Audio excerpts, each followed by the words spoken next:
Good evening. Please be seated. Hi, everyone. I'm Sarah Davis. I'm the Dean of the Santa Fe campus. I want to thank the Dean's Office, Joe McFarland, and Susie Paulman for inviting me. I was meant to come last year and the year before, and I am finally here, and I'm really excited about it. I'm actually giving the lecture that I intended to give at the original invitation, so it's a little bit at a distance for me, but I'm excited about it. Okay, I'll get started. So the title of my talk tonight is A Timely Untimely Education. The idea for this lecture arose a few summers ago in Rome while I was teaching St. John's students at RILA, the Roman Institute for the Liberal Arts program. My class read Nietzsche's essay on the advantage and disadvantage of history for life toward the end of our time there. In addition to meeting for morning seminars, as a group, we had spent the weeks of late June and July visiting churches and museums, wandering the cobblestone streets, taking in the special way the light hits the yellows, rusts, and reds of the old buildings. That light is reminiscent of the sun pouring through the canyons of the Southwest. But in Rome, it seems to point beyond nature to the magnificent story of human lives that have played out on those streets. These stories still whisper from open shutters and old shops, from cafe tables and cool church interiors, from ancient structures and exquisite works of art. It was late July, over 100 degrees outside, and our second Nietzsche seminar. We sat in an unair-conditioned little classroom on the second floor of the Collegio Romano. A soul fan hummed in the corner. What, I began by asking, does Nietzsche mean by calling modern men graybeards? What is the problem he is identifying with modern man and what he calls the excess of history? The fan hummed, the lilt of Italian floated up from the street below. It was early and we were tired. I pressed on. Let's read the passage on page 98. One student began, quote, "We modern men race through art galleries. We feel one thing produces a different effect from another, no longer very much surprised by anything, finally to be pleased with everything. That is then no doubt called the historical sense, historical culture. Notice the modern student of history. One needs only to shake him and wisdom comes clattering down into one's lap, but the wisdom is rotten and there is a worm in every apple." Are we those men? I asked the class. Weren't we just yesterday walking the halls of the Palazzo Barberini in just this way, scanning the walls, ingesting, appreciating, but not being too taken in by anything, stopping when we were told something was a masterpiece, and taking note of the clatter of wisdom about the painting or the sculpture to file away? But, I pressed on, haven't you also sometimes felt something different while you've been here this summer? I gave them an example of when we'd been in the Roman Forum a few weeks earlier. At the far end, at the Curia, the Senate House, we were told that this was the true center of Rome. This was where people had met to talk politics, to debate and discuss. And in pre-Republic times, it was home to the mundus, an underground space thought to be a gateway to the underworld, where ritual sacrifices had taken place. The exact spot where we stood that day, dusty and hot, milling with other tourists, that earth and those crumbling quiet structures around us were the umbilicus urbis, the navel of the city. All roads, not only in the city proper, but across the entire Roman Empire at its height, led to that spot, were measured from a stone right there. Aside from, or perhaps alongside, all the facts we learned about the forum that day, all the whats and whos and whens, I felt the simple fact that it had been real, that it truly existed, grand, monumental, itself and nothing else. Nietzsche develops an argument in On the Advantage and Disadvantage of History for Life, about a way of being in the world that nourishes life, that's life with a capital L, rather than deadening it. We are invited to think about this in terms of our relationship to history. He elaborates different ways in which humans can employ the past as a means toward life: monumental history, antiquarian history, and critical history. And he contrasts these enlivened relationships with the impoverished relationship modern humans tend to have toward history, a relationship that renders us, as a species, old, gray, and impotent. However, though both the title and the structure of the essay tempt us to understand Nietzsche's project to be something like an exposition of the possible relationships humans have to history, it becomes clear that the essay is something much more than that. He opens with a quote from Goethe, which reads, quote, "I hate everything that merely instructs me without augmenting or directly invigorating my activity," end quote. This quote appropriately frames Nietzsche's meditation, which itself is not one that simply instructs us by giving us a framework or schema for how to understand history, but somehow invigorates us, leading to a quickening of life within the reader. It seems likely to me that Nietzsche's essay presents us with an alternative possibility for relating to the historical, one that does not show up as an example in the essay, one which Nietzsche does not identify in the content of his exposé, but makes manifest in the writing itself. Understanding what thriving amounts to for Nietzsche, what life amounts to, is always complicated. It seems that in his writing, we tend to come face to face.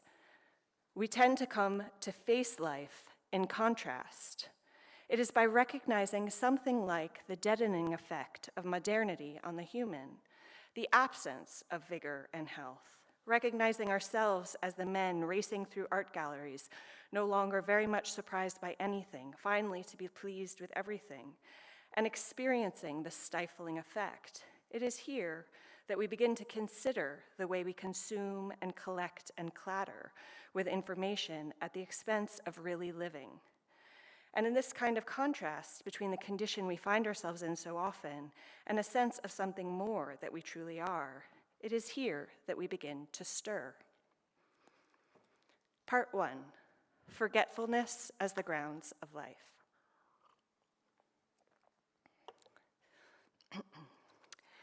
I want to begin with a claim Nietzsche makes in the first part of the essay, a claim that is provocative and frames the whole argument, but in my experience doing seminars on this text can get passed over quickly as he turns to the details of the different types of history. The claim I get stuck on is the following: for human action to be possible, for life to be possible, there must be forgetting. Forgetting, Nietzsche writes, quote, "is essential to action of any kind," end quote. To clarify this claim, Nietzsche turns to the image of contented grazing cattle leaping, eating, resting, without melancholy or boredom. He says that man envies the animal who, quote, "at once forgets and for whom every moment sinks back into night and fog," end quote. This is compared to man, who, as he puts it, quote, "braces himself against the great and ever greater pressure of what is past. The past encumbers his steps as a dark, invisible burden. This is why it affects him like a vision of a lost paradise to see the herds grazing, or a child which, having as yet nothing of the past to shake off, plays in blissful blindness," end quote.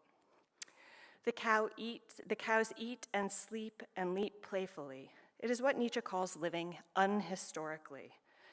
We see that there can be action where there is little memory. However, action, life, as he puts it, is altogether impossible without forgetting. It is important to note here the uniquely human characteristics that result from the historical burden we bear. We hold on to the past and pull it into the present in ways that make, alongside melancholy and boredom, reflection, causal thinking, language, simply put, the light of reason, possible. And Nietzsche recognizes this. Quote, "It is true that only by imposing limits on this unhistorical element, by thinking, reflecting, comparing, distinguishing, did man become man. But," he adds, "with an excess of history, man again ceases to exist, and without that envelope of the unhistorical, he would never have begun or dared to begin," end quote. So it is the envelope of forgetting, the unhistorical atmosphere, within which alone, he says, quote, "life can germinate, and with the destruction of which it must vanish," end quote. So what does it mean that forgetfulness, the unhistorical, is the grounds for all action, all life? In some sense, perhaps, the primacy of forgetfulness in Nietzsche's argument might not seem too surprising when we think about it. I have a memory of walking into the dining hall when I was at college. As I focused to find the table of my friends and headed toward them, I had the realization that this was only possible because the rest of the room had, in a sense, faded into the background. In order to move forward with purpose towards something specific, I had to forget the rest, or at the very least, it had to retreat. If one ever faced the totality of circumstances, whatever that would mean, the total historicity of one's condition, Nietzsche argues one would, quote, "hardly be willing to raise a finger," end quote. What deed, he asks, quote, "would man be capable of if he had not first entered into that vaporous region of the unhistorical," end quote. I am reminded of Borges's short story, Funes the Memorias. In the story, it is the story of a man who is privy to and remembers every detail of every instant he experiences. Funes is so overwhelmed by information that every time he sees his own face or looks at his own hands, he is surprised, experiencing them entirely anew. This extraordinary ability leaves Funes unable to move, in a sense, unable to think. No instant is the same as the next. He sits in a dark room, haunted by the totality he cannot escape. What we get right at the beginning of Nietzsche's essay, which frames the critique of excess history and the modern graybeards to come, is the claim that human action relies upon our capacity in the face of the cacophonous stream of endless becoming to stabilize a part, to draw a horizon, to forget. It is in that forgetfulness, and that forgetfulness only, that life is possible.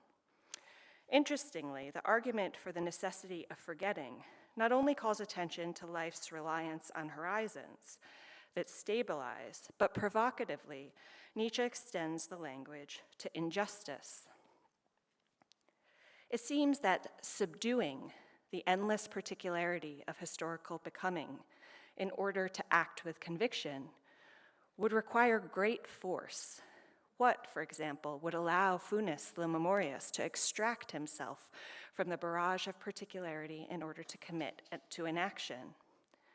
Nietzsche points to love, quote, "It is only in love, only when shaded by the illusion produced by love, that is to say, in the unconditional faith in right and perfection, that man is creative," end quote. He reminds us of what it is like to be seized by a vehement passion for a person or a great idea, and he again quotes Goethe, who says, quote, "He who acts is always without knowledge. He forgets most things as to do only one thing. Thus, he who acts loves his deed infinitely more than it deserves to be loved," end quote. It is in this state, like the intoxicated lovers in the woods in Midsummer Night's Dream, that one is the least capable of being just. Blinded by love, one is, quote, "narrow-minded, ungrateful to the past, blind to daggers, deaf to warnings. One is a little vortex of life in a dark sea of oblivion," end quote.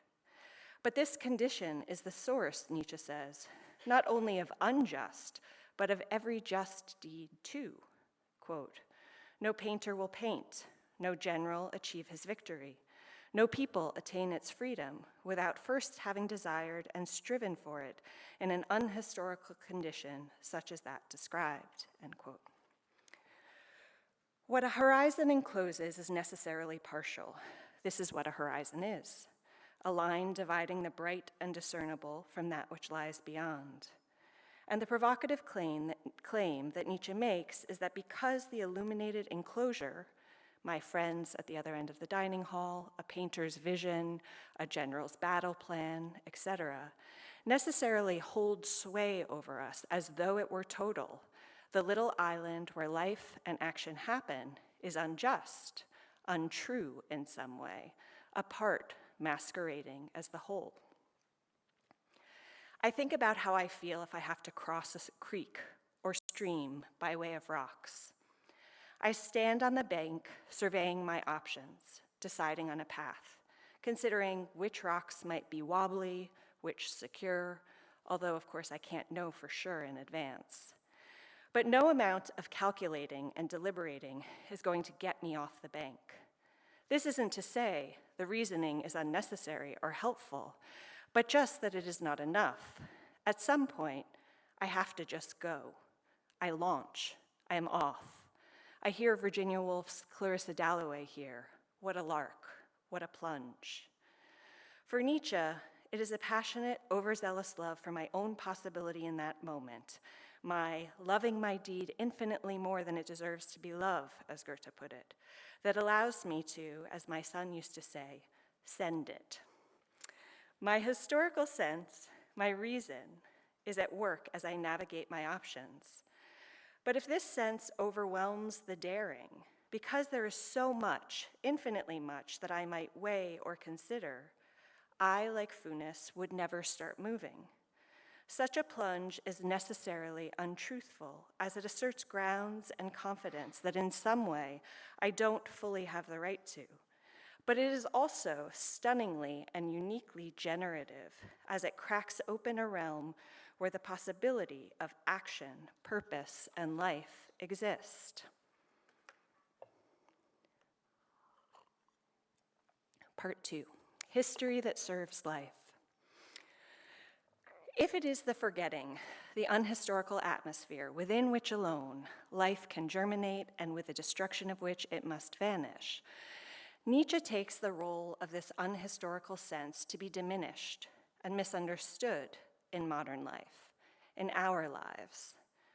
The diminishing of the unhistorical and the excess of the historical, the turning away from daring and toward facticity, has, he argues, hobbled the human being, alienated us from our true nature and our capacity to thrive and be happy. He gives us an example of a man dwelling in the Alps who is strong and vigorous, full of health and life. The Alps dweller has little education. His historical sense and knowledge base are limited, but despite what Nietzsche calls his injustice and error in judgment, the man is, quote, in superlative health and vigor, a joy to all who see him, end quote. He compares this Alps dweller to a modern man who is far more knowledgeable and educated, but is sick and collapses because, as Nietzsche puts it, quote, the lines of his horizon are always restlessly changing, because he can no longer extricate himself from the delicate net of his judiciousness and truth for a simple act of will or desire, end quote. The modern man calculates obsessively on the riverbank, hesitant to leap. He acts with reluctance, unable to extricate himself from the endless conditions he feels he ought to consider. Always sensing that he is falling short, he is unable to joyfully embark upon his action, to fully embrace his life. To better understand Nietzsche's worry about the modern graybeard, it is useful to consider the examples he gives of species of history that he argues do serve life. In these types of history, man's relationship to the past arises not out of a desire to objectively chronicle events, but from the demands of life. He begins with what he calls monumental history. A person of action, Nietzsche suggests, is vexed at, for example, quote, the sight of tourists clamoring about on the pyramids of the great eras of the past. The person of action does not wish to encounter the idler who, hungry for distraction or excitement, prowls around as though among pictures in a gallery, end quote. Such a person can avoid despair at being in a world of idlers by turning their gaze backward, by encountering historical figures, deeds, and monuments that bear witness to the greatness of humans. The person of action is given hope and inspiration, given role models. If greatness was once possible, monumental history suggests to the person of action, it may be possible again. Nietzsche points to the Renaissance as an example, quote, "Supposing someone today believe that it would require no more than 100 men educated and actively working in a new spirit to do away with the bogus form of culture which has become the fashion. How greatly it would strengthen him to realize that the culture of the Renaissance was raised on the shoulders of just such a band of 100 men," end quote.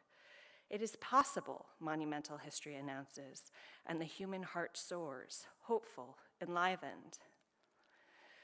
Nietzsche notes that monumental history's capacity to invigorate depends on its sacrificing a certain degree of fidelity to a strict causal account.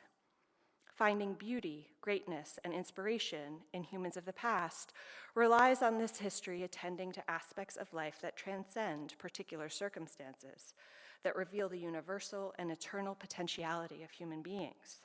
And this means that individual idiosyncrasies and circumstantial details are often muted. On the one hand, this is not of great consequence because factual accuracy is not monumental history's purpose, but it is also a danger of this type of history. Nietzsche suggests that if historical figures become caricatures, overly generalized, lacking all accuracy and particularity, monumental history risks becoming distorted, becoming a kind of mythic fiction. In such instances, the historical events can have something strange and unnatural about them and can turn courage and inspiration into foolhardiness and fanaticism. The historical sense is a necessary check on this extreme. As Nietzsche puts it, quote, "The unhistorical and the historical are necessarily in equal measure," end quote. But at its best, the monumental can inspire us toward consequential action, to see beyond our time, to believe in ourselves. Antiquarian history, the second type of history that serves life, which Nietzsche mentions, arises out of the desire to preserve the conditions of one's own existence for future generations. In this relation to the past, a person looks back to where they came from with love, loyalty, and gratitude. Antiquarian history is grounded in a kind of piety in which one gives thanks for his existence. Quote, "The history of his city becomes for him the history of himself. He reads its walls, its rules and regulations, its holidays, like an illuminated diary of his youth. And in all this, he finds himself again. With the aid of this we, he looks beyond his own individual transitory existence," end quote. Nietzsche suggests that antiquarian history can yield happiness that is cultivated by knowing that one is not wholly accidental and arbitrary, but grown out of a past. One's existence is in a sense justified. One has a place, belongs. Such history too, however, can go awry if the narrow field of vision that is inherent to this mode of history results in a person revering everything old and everything that is their own, and rejecting everything new and everything other. The danger is that rather than conserve life, antiquarian history can end up mummifying it. The narrow commitment to one's own can look like obstinacy and ignorance, but at its best, Nietzsche argues, the sense of veneration can, quote, "spread a simple feeling of pleasure and contentment with one's homeland and customs, restraining people from roving abroad in search of something they think more worth having and engaging in battles for it," end quote. Finally, he gives us critical history as history that serves life. Critical history exists in relation to human suffering and the need for deliverance. Man must be able at times to critique and judge his own past to enable him to live. Quote, "This he achieves by dragging it to the bar of judgment, interrogating it, and finally condemning it," end quote. For Nietzsche, every past, because it arises as a part masquerading as the whole, is unjust and ultimately worthy of being condemned. While this is always true about human history, sometimes Nietzsche says life demands a temporary suspension of forgetting. So quite how unjust something is, a privilege, a caste, a dynasty, can become visible, and it can become clear how greatly it deserves to perish. In the best case, taking a knife to one's roots can lead us to implant new habits, new instincts. There is, however, as with the other forms of history, a danger here that the extreme version of critical history may degrade rather than enhance life. If the risk of antiquarian history is revering everything that is one's own and rejecting everything new or other, the risk of critical history seems to be condemning everything that is one's own, rejecting it as if one could liberate oneself fully from the injustice of one's own past. All humans are the outcome of earlier generations, and this means also the outcome of the aberrations, passions, errors, and crimes of those generations. As Nietzsche puts it, quote, "It is not possible to wholly free oneself from this chain. If we condemn these aberrations and regard ourselves free of them, this does not alter the fact that we originate in them," end quote. He suggests that with critical history, we risk giving ourselves, quote, "the past in which we would have liked to originate in opposition to that in which we did originate," end quote. It is difficult, maybe impossible for us, graybeards that we are, to conceive of the purpose of history as anything other than giving an objective account of the facts, filling in the timeline accurately. But monumental, antiquarian, and critical history reveal alternatives. For Nietzsche, pursuing facticity as such is not the only possible relation humans have to the past. In fact, he argues, it is the most problematic. It is an approach that only arises when history becomes a science.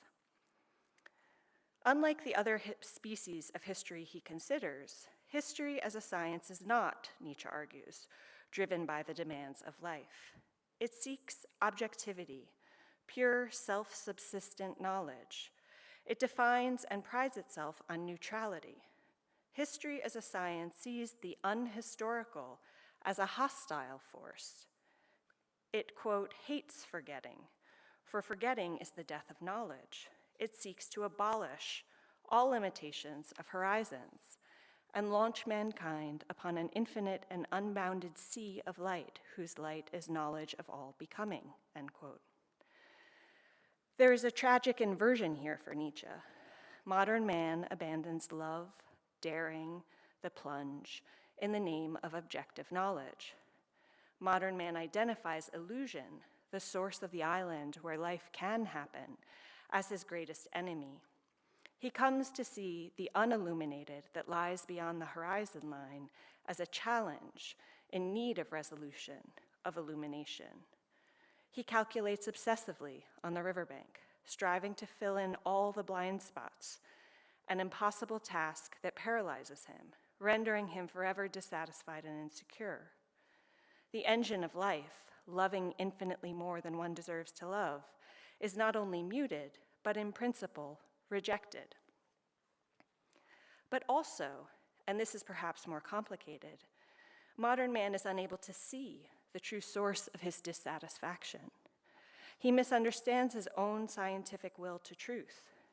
For Nietzsche, the modern graybeard, stuck on the riverbank, misunderstands when he thinks that the rendering of the factual, the historical, is the only reliable foundation for our understanding of the world. It turns out that human intelligence is only striving to fill in blind spots because there is always a more primary encounter with the world, an encounter with partiality itself, with the limitedness of our horizons, with our own ignorance. The historical will to truth that is responsible for producing scientific neutrality is fueled by an encounter that itself can never be explained by that objectivity. We strive to know not because we are neutral processors of information. We strive to know because we are lovers of life. In our devotion to the excess historical sense, we reject partiality, We reject forgetfulness and the plunge in principle.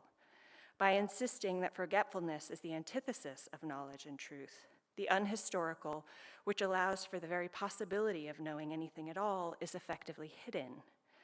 The excess historical sense denies the grounds of its own possibility. It is in this respect that the will to truth becomes dishonest, and modern man becomes restlessly divided against himself. Part 3, honesty, education, and the quickening.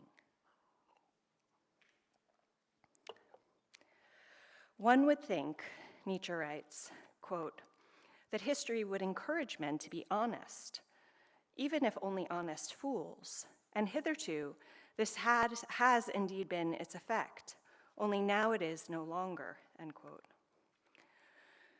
Those who relate to the past through monumental or antiquarian history may be foolish to forgo accuracy as their history speaks in the language of hope, inspiration, and reverence, rather than the language of objective facts and figures. There may be something foolish about my launching myself into action to cross the stream, a foolishness that reveals itself when I end up knee-high in water. But while foolish, the suggestion seems to be that there is something honest here. We might ask, but isn't it dishonest when I ignore my own ignorance, my lack of knowledge, and I simply plunge? But here I would pause. The quickening of my heart, the way my boldness invigorates me, my love affair with my own way, does not exactly leave my ignorance behind. In some way, it is precisely because I know that I don't have a total grasp on the situation, and that I launch nonetheless, that I feel invigorated, life surging through me. This nonetheless may mark human action, which, unlike the herd animal, is unhistorical in one sense, but is never fully unhistorical. That there is more to any circumstance than one can get one's head around is always present for a human being, which is what makes action, all action, a kind of daring. I can't know the totality of my circumstances, but nonetheless, I act. In that sense, although foolish, the very feeling of life that rises up within me bears witness to a kind of honesty I have about my own partiality. Foolish in regards to the truth, lowercase t, of the situation as it regards facticity. Honest in regards to the truth, capital T, of the situation in terms of its inevitable partiality. Here we might, as Nietzsche goes on to do in the essay, wonder about the role of the nonetheless, not only in our action, but in our thinking.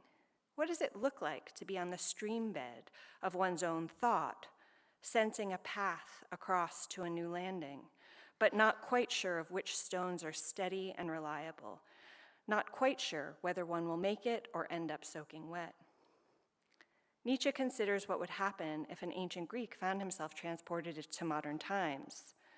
During the period of their greatest strength, Nietzsche argues the Greeks, quote, kept a tenacious hold on their unhistorical sense, end quote. The modern man, he says, would likely consider them uncultured, but in fact it is we moderns who, quote, have nothing whatever of our own. Only by replenishing and cramming ourselves with the ages, customs, arts, philosophies, religions, discoveries of others, do we become anything worthy of notice, that is to say, walking encyclopedias, end quote. History as a science prides itself on neutrality. Knowledge is the acquisition of facts, which are the same for everyone. Education, therefore, in such a time, is about the collection of these neutral facts. It is these facts, and these facts alone, that are thought to adequately justify one's actions and commitments. It is in this respect that Nietzsche says, quote, modern man drags around with him a huge quantity of indigestible stones of knowledge, which then, as in the fairy tale, can sometimes be heard rumbling about inside him, end quote. One is reminded of Casaubon in George Eliot's Middlemarch, a worn-out man whose tedious study stands in contrast to the freshness and vigor of his young wife's mind. As Eliot puts it, quote, such a capacity of thought and feeling as had ever been stimulated in him by the general life of mankind, had long shrunk to a sort of dried preparation, a lifeless embalming of knowledge, end quote. For Nietzsche, education in a time of excess history condemns man to old age, graybeardedness, because the principled rejection of the plunge makes it impossible for him to truly tread new ground. Quote, historical culture is indeed a kind of inborn gray-hairedness, and those who bear its mark from childhood must instinctively believe in the old age of mankind. Knowledge has not been able to soar aloft. A profound sense of hopelessness remains and has assumed that historical coloring with which all higher education and culture is now saddened and darkened, inimical to the all-new planting, bold experimentation, free aspiration. It resists all flight into the unknown because it loves and hopes for nothing there, end quote. Not only is he unable to tread new ground, the graybeard of modernity lives with a kind of principled impotence that alienates him from himself. His insistence that his actions arise solely from the grounds of facticity rather than the force of life leaves him unable to commit himself fully to anything, because as we have seen, there will always be a blind spot. Not only is the graybeard dissatisfied and unable to fully commit to his action, but he is also unwilling to truly admit or examine the source of his dissatisfaction, because it would call the eminence of historicity itself into question. As a result, as Nietzsche puts it, he becomes, quote, a walking lie, end quote. The consequences of this repression are various, but one of the most significant is that man's interior becomes, quote, too feeble and disorganized to produce an outward effect and endow itself with a form, end quote. Nietzsche suggests that societies of excess historical culture tend to boast the free personalities they produce, but in fact there are, in his words, quote, no personalities to be seen, let alone free personalities, nothing but anxious, muffled up, identical people, end quote. Because modern man turns to the historical, the collection of neutral facts, to ask, how ought I feel about this? Rather than trusting himself, he finds himself turned actor, quote, playing a role, usually indeed many roles, and therefore playing them badly and superficially, end quote. It is thus for Nietzsche that modern man forgets his instincts.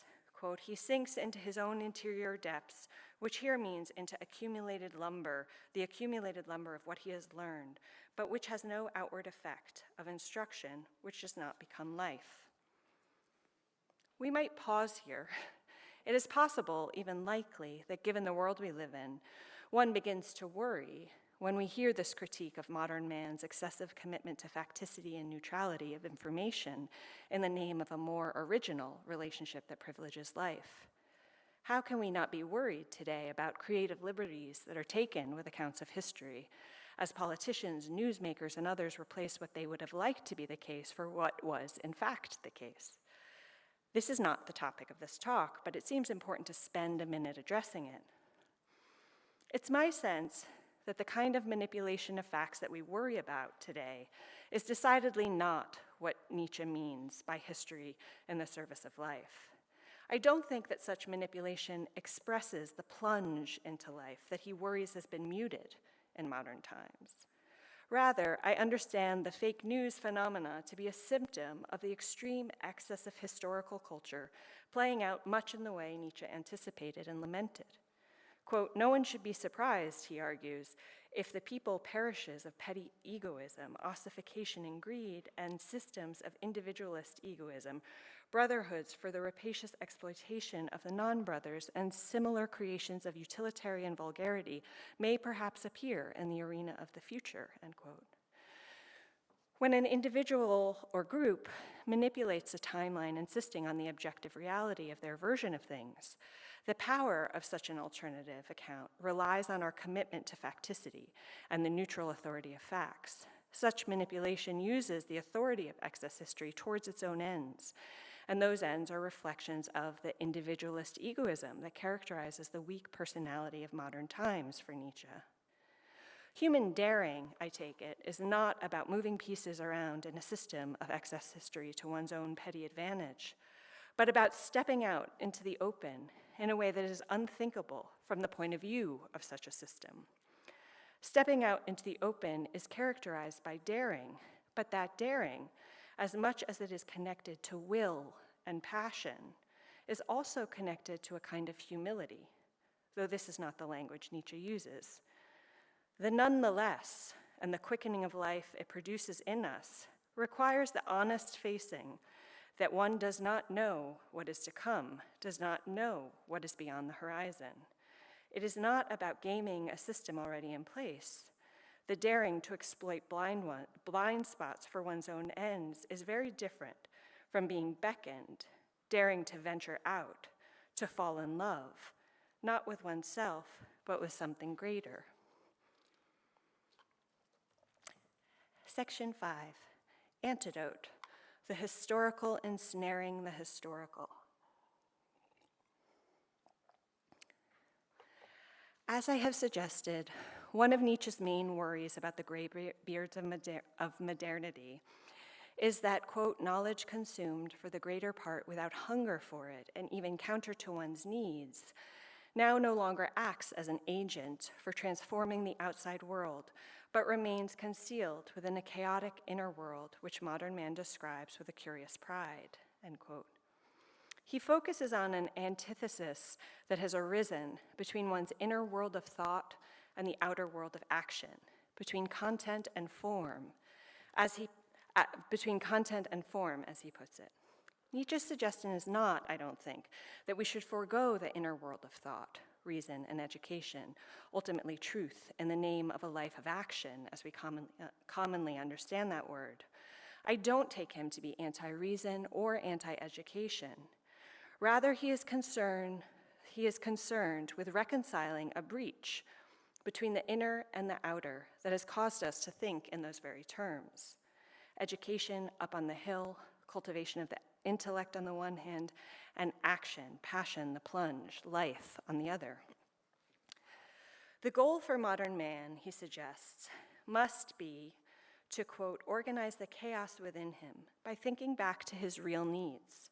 His honesty, the strength and truthfulness of his character must at some time or other rebel against a state of things in which he only repeats what he has heard, learns what is already known, imitates what already exists. The inner, knowledge, thinking, understanding, must be reunited with the augmentation and invigoration of life.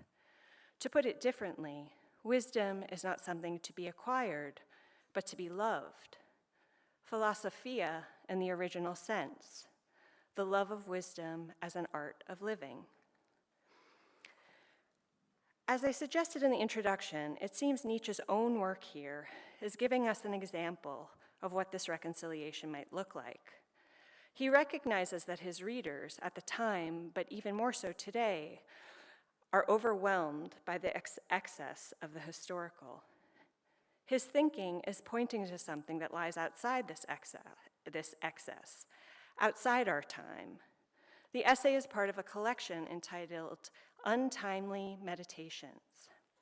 But to reach us, he must speak our language. So he makes an argument that reflects on the facts. He systematically outlines species of history, the way the relationship between humans and the past has borne out in different ways with different consequences. He creates a kind of schema that might be added to the stones of knowledge that rattle around inside us: monumental history, antiquarian history, critical history. But by laying out a schema that compares history that serves life with history as a science, he draws out a flaw in the excessively historical. He shows the logical impossibility of shedding all horizons. History as a science may objectify and neutralize the events that unfold through time, but it cannot account for their happening. The failure of history as a science to account for its own possibility, its own grounds, captivates us, the modern, obsessed with judiciousness and truth. If knowledge is about seeing the whole picture, we ignore the foundational forgetfulness, the plunge, at our peril. We who are obsessed with the objective way things are must face the envelope of forgetfulness, the partiality that makes our own pursuit of understanding intelligible. Ignoring this foundation hobbles history as a science on its own terms, and thus the historical itself ensnares the historical. As Nietzsche puts it, quote, "History must itself resolve the problem of history. Knowledge must turn its sting against itself," end quote. He appeals to our dedication to eradicating blind spots. It is impossible to ignore the logical flaw he has shown us. His argument doesn't, in any straightforward way, provide a new love or infatuation to overcome history as science. It does not return us to the monumental or the antiquarian, but it does usher forth a doubt, and it seems to me a doubt of a different, radical kind. The feeble doubts that characterize the graybeards of modernity have to do with a kind of moving goalpost. No set of facts and figures will fill in all the blind spots, and the graybeards' restless efforts are revealed to be essentially impotent. We are all Casabons. The doubt that Nietzsche's essay elicits, on the other hand, casts the authority of that framework itself into question. It doesn't move a goalpost, it threatens to dissolve the authority of the whole field. This disillusion, it seems, coincides with or recalls a need in us, a human need, not born out of historical culture, but of something more native to us. It is a need for honesty. When I stand in the Roman Forum, I feel a quickening as I get the sense of something that transcends the facts and figures on the kiosk at the entryway where I bought my ticket. I appreciate the information I learn, but there is an excitement within me, an urge towards something that those facts could never capture. At that moment, I am not troubled that I can't pin down with encyclopedic knowledge the whispers from the ruins that speak of another time. Because the modern graybeard takes the necessary partiality of his understanding to be his enemy, Nietzsche argues that he denies, represses the whisper of that beyond. The graybeard, quote, wants to understand, grasp, and assess in a moment that before which he ought to stand long in awe as before an incomprehensible sublimity. The reason is that he has lost and destroyed his instincts. The individual grows faint-hearted and unsure and dares no longer believe in himself, end quote. Expressed morally, he says, we, quote, are no longer capable of holding on to the sublime. We confine ourselves, as he puts it, to, quote, short-lived explosions, not rolling thunder, end quote. And here, as it is getting late, we might turn to St. John's for a moment. Over my years teaching at the college, at times I have asked students, usually toward the end of the sophomore year, if they are getting a sense of what their questions are yet. They often don't know what I mean by this at first, and I suppose what I mean is this. What are the questions that live within you, not as short-lived explosions, but as rolling thunder? I don't pretend that this question is easy or ever totally answerable. Finding the shape of one's questions is a lifelong project, a project that in some sense, Nietzsche suggests, is not separate from life, but central to its very nature. And this strikes me as intimately related to what we do here. The authors we read show us the way. We learn from the rigor of their reasoning and the honesty of their approach. And then we encourage you to stand on the riverbanks of your thought, to listen and heed the questions that arise, not from the clamor of what you have been told to ask about the world and your life, not from the various kiosk-like authorities that have given you stones of knowledge, but from a more remote and more honest place, a place that has everything to do with who you are, and the facing of which is something like what Socrates means by self-knowledge. Nietzsche's essay, An Untimely Meditation, is designed to elicit our desire for such honesty. It, like the Roman Forum, calls to us.